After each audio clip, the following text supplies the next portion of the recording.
So we are just completing the review of the fourth budget, because obviously things could change in the period since we wrote it originally, but the law says that we can only change it if the Climate Change Committee independently says that the basis upon which the budget was drawn up originally has changed so much that the budget needs to be tightened or loosened.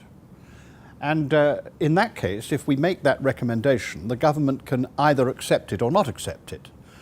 But if we don't make a recommendation, if we say there haven't been any substantial changes or any changes substantial enough to demand any change in that budget, then the law says that the government can't change it. So there is, it's an exclusion power which was laid down.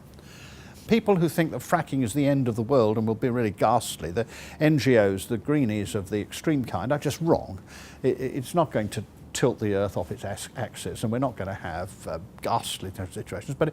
But the people on the other end are. The people who suggest that it's going to be a bonanza, gas is going to be cheap in Britain and all that, just nonsense.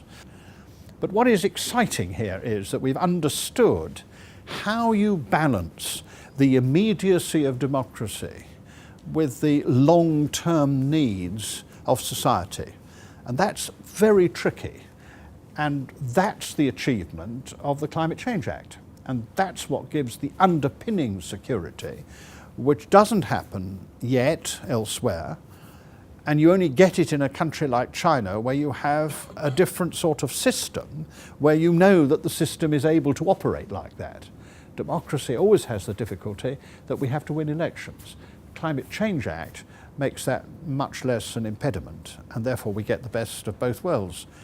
That's very valuable for investors. I think if you look at most countries in the world, other than a few exceptions like Germany, you will often find that renewable energy is happening because of some other fundamental driver, not just climate change. So from an institutional market focus, the UK is seen as a safe regulatory regime. There is the innovative CFD, potentially bad news for offshore wind, but maybe not so for some of the other larger renewable energy technologies.